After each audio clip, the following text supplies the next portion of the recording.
బీపీని తగ్గించడానికి 5 natural tips ఇప్పుడు మనం చూద్దాం. ఇందులో మొదటిది అధికంగా ఉన్న బరువు తగ్గడం.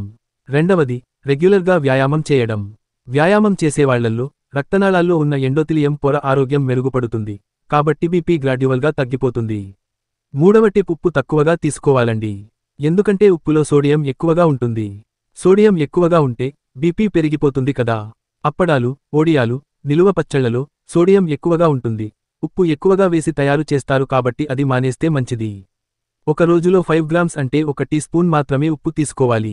బీపీ తగ్గించుకోవాలి అనుకున్నవాళ్లు 4th ఇంపార్టెంట్ టిప్, పొటాషియం ఎక్కువగా ఉన్న ఆహార పదార్థాలు తీసుకుంటే బీపీ తగ్గిపోతుంది. దీన్ని డాష్ డైట్ అంటాము, అంటే dietary approach to stop hyper tension. ఆకుకూరలు, కూరగాయలు పొటాషియం ఎక్కువగా ఉంటాయి. బనానా, బీట్రూట్లో కూడా మనకి పొటాషియం ఎక్కువగా దొరుకుతుంది. 5th ఇంపార్టెంట్ టిప్, ఒత్తిడిని తగ్గించుకుని 6 నుంచి 8 గంటల వరకు నిద్రపోతే బీపీ తగ్గిపోతుంది.